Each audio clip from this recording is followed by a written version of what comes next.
This is Mr. Arthur Brown with Legacy Building. I have a special guest, more than a special guest. This is really my godson. I've known Trey before trainers know himself. That's right. I knew this young man before he was born. Me and his dad go back years from playing basketball together, and his mom is like my sister. Trey Cousins, welcome, Mr. Trey. Appreciate you. Appreciate you, brother. The reason why I wanted to bring Trey on board, he has a unique situation. Unique situation in the fact Trey is 26 years old. Trey doesn't own a home. Trey stays at home with his parents. And he might be like, dang, Mr. Brown, that's not what you telling everybody. I'm at home with my parents. I love that he's at home with his parents because he has a game plan. Don't get twisted. This brother has a freaking master's. He has a master's degree. He makes exceptional income. He has a plan in place. But the reason why I wanted Trey to come on board today, because I wanted to hear from his generation. I want to understand why he's not buying. What's the talk on the streets of why are you guys not buying? Is it because of interest rates? Is it because of down payment? Is it because of credit? I want to hear it straight from him because it gives me an understanding of what that young generation is about and the reason why they're not buying now, or the reason why they just want to buy, but they don't know what it's going to take to be able to buy. So with that being said, my first question from Mr. Trey Cousins is, why haven't you bought yet, brother? It's been a combination of some of the interest rates and high prices, trying to get that perfect timing with the down payment. And really, some of it also is a little bit of lack of education. I feel like a lot of people around my age don't really know a lot of the ins and outs. So just building that knowledge up and getting my financial position in the right place is what's going to facilitate my first purchase. So when you say perfect situation, I want you to draw me or tell me what you consider the perfect situation. So it would be within the metro area that I want to be within, the Denver metro area, price range, as well as the property taxes, everything really. I'm an accountant, so I always do the calculations and monthly look at what's going to fit my needs based off of the mortgage rate and then what I bring in. And until I'm comfortable financially is when I'll be able to put that down payment. I understand there's down payment assistance, but I'm still not financially at the position that I want to be at yet. Okay. And you know I'm going to keep piggybacking off of what he says, and I hate to do that, but it's going to, you'll understand what I'm getting at here in a moment. So when you say you're not financially at the area you want to be at, explain to me, what do you mean by that? Explain to everybody. I want to understand that. So basically, I've talked to a few people in the mortgage industry, and I've done the payment calculators on the internet and stuff like that. And I'll put the expenses I'd expect with the revenues I make per month. And I don't want to be in a situation where I get a house and I'm penny pinching every month, paycheck to paycheck. I want to have a good amount of disposable income. And that's where having a little bit higher of a down payment might help that, where it will lower some of my monthly mortgage payments. So that's kind of been my halt for a little bit. My buying period, I want to get a house within the next 4 to 6 months. Okay. So I'm getting closer to where I want to get. So do you know for every $5,000 that you're putting down is saving you $25 to your payment? So in other words, if you say, Mr. Brown, I want to save $40,000 to put that amount of money down, that's going to really only save you $100, $115 a month to your payment. And I'm not 40, I'm so sorry. 25, I always got to think in my head, that's 20,000. So if you're putting out $20,000 more, that's basically saving you $100 to your mortgage payment. No, I did not know that. Yeah, it makes a huge difference on that end in terms of the reason why you're holding back. And I love what you're saying there, Trey, because I tell each and everybody that when they're buying a home, the key is going to be, I'm going to give you a number, and I'm going to say, guess what? You could get up to a $500,000 for a home. Your mortgage payment is going to be $4,200. You know, whoa, stop. I don't want my mortgage payment at $4,200. I want my mortgage payment at $2,800, right? And I love the fact when people say that, because here's the deal. I'm in the business of making sure the person or the individuals are comfortable that they could truly afford what they're going to pay a month. Not about how much I can max them out. It's because ultimately they're the ones who make the mortgage payment. Yeah. So if you're telling me, Mr. Brown, I want my payment at $2,800 a month, right? And I say, Trey, here's the deal. If you're going to keep your payment at $2,800 a month, then in reality, you're probably going to be looking at a property no more of, say, $380,000 for a townhome or condo. Yeah. Right? And you're like, okay, let's start looking. And you're coming to me like, I want a 3-bedroom.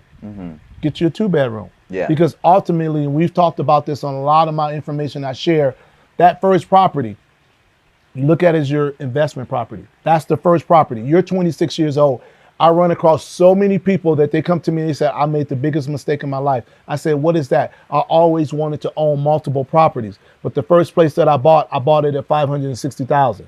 So now I got to save 20% to buy the next place at $380,000 because I can't say I'm going from 560 down to 360 or 380 because the first thing the underwriter is going to be like is, whoa, wait a minute. Why'd you go from a $500,000 plus down to 380? They're no dummy. We're in the mortgage industry. You know exactly what that individual is going to do. That individual is trying to buy that property as an investment, but what they're doing is they're saying we're going to live at it. They're not going to live in it. Yeah. That's the reason why they should have bought that first place at the 380, second place at 480, So third up. place. Yeah, absolutely. Because at that point now you're rolling. You got 3 properties by the time you're 30, 31, 32. Yeah, and that's the goal. I want to have that money. That's that generational money you preach about a lot that I've always thought is important. So I agree exactly what you're saying about that. And another thing I would say, we hear all the time on TikTok, Instagram, Facebook, you got to put down 20%. Why do you got to put down 20%? Why were you thinking? 'Cause when we first talked about this, you were saying you had to put down 20. Where did you come up with that? Probably the same places that you talked about. Then I hear about this down payment assistance, about 3.5%. So your down payment theoretically is going to be, if you go FHA, it's 3.5%. But why not use down payment assistance? So I'm going to use an example really quick. Trey knows my oldest son, Mr. Marion Brown. Marion owns 3 properties. He bought his third property by the time he was 31 years old. And the first 2 properties he went down payment assistance. Right out of CU when he graduated, first place he bought up north in Colorado, he paid $154,000 for it. Right now it's probably worth $475. Let me say that again. He paid $154, it's worth $475. He went down payment assistance, he had to come out of his pocket probably with $3,000. The seller paid all the rest of his closing costs. Fast forward 3 years later, he bought his next property, South Aurora, Cherry Creek School District. He paid, I think, $290 for it. Now it's worth $450. Same thing, he went down payment assistance. He refinanced that first house into a 15-year term.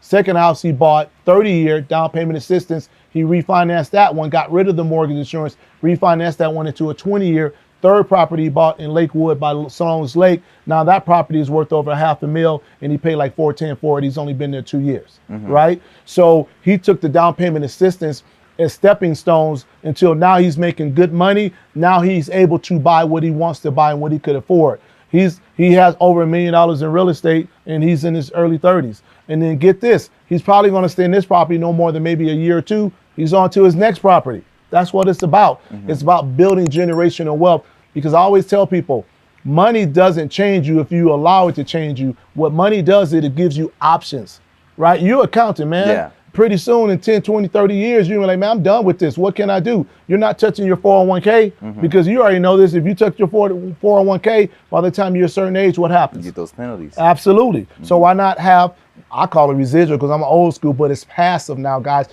It's passive. So if you have that passive income that they preach on TikTok, get you some passive income, right, Trey? Exactly. Yeah, you're a smart guy. You like numbers. You know where you're at, and you like to save money. My last question to you, and this is the part, you tell me you're going to buy in 4 or 6 months, and be real. Yeah. What are you looking at buying? I heard you say earlier a townhome, but what's your goal? Where are you trying to keep your mortgage payment at? How much are you looking at trying to put down? So the max down payment or max mortgage payment be between $2,400, $2,700 a month. Okay. Down payment between $40,000 and $60,000. Okay. Based off of W-2, pay raises, investments, stuff of that sort. I have a whole. What I like to do for me, I have a financial sheet where it calculates the debt I have per month, the money I come through, my paychecks, my investment accounts, all that. So I have a financial outlook. Every month I update it. I could do it daily. So that helps me get a good idea where I want to be. I want to be in that Denver metro area. It doesn't have to be a specific city, but kind of where I'm 30, 40 minutes downtown. So that price that you gave me in terms of payment between 24 to 27, chances are it's going to put you into a 1-bedroom, 2-bedroom place, right? Yeah, and I've seen about 2-bedroom, 2-bathroom townhomes. And you're putting down between 40 and 60. Why not put down the minimum, get down payment assistance, have the seller pay your closing costs, you're out of pocket no more than $4,000. And get this, that $55,000 that you or $56,000 that you still have left over, you're a smart guy. I know your daddy is into stocks and mutual funds like me. Put that 40, 50, 55,000 away into a mutual fund and stocks. 2 years, now it's not worth 50 anymore. It might be worth 80. And you just got in that home with only 4,000 out of pocket. And get this, that house that you got with only 4,000 out of pocket, it just appreciated 20 or 30K over the last 3 years. You just got rid of the mortgage insurance, and we both know that when rates drop, well, what are you going to do? Refinance. Absolutely. So when you refinance, not only are you getting rid of the mortgage insurance, but you're also lowering your interest rate, which is probably going to lower your payment another $200. So in reality, you just lowered your payment by $400. You just got into a place with $4,000 out of pocket. You still kept $56,000 in the bank, which you just let it grow up to $80,000 in the next 3 years. So here's my only question to that. Didn't we talk? Earlier we talked about how the higher your down payment is, the lower your mortgage rate would. So if I'm not going to be putting as much down when I have higher than 24, 27 on the monthly, that way, because I said earlier, I can get in a place 27, 28, but now I'm barely meeting every 2 weeks. So my question, remember what I said earlier, if you're putting down an extra 40,000 or 50,000, how much more difference is that to your payment that you just saved? You said for every 25? You said about 25. For every what? Forgot. That's okay. That's okay. So basically the rule of thumb is for every $10,000 you're putting down, it's saving about $25 to your payment. Right? Okay. So if you put down an extra 40,000, you're basically saving $100 to your payment. But remember what I said earlier, when you do that refi, you're going to save way more than $100. Yeah. So if you say to yourself, you know what?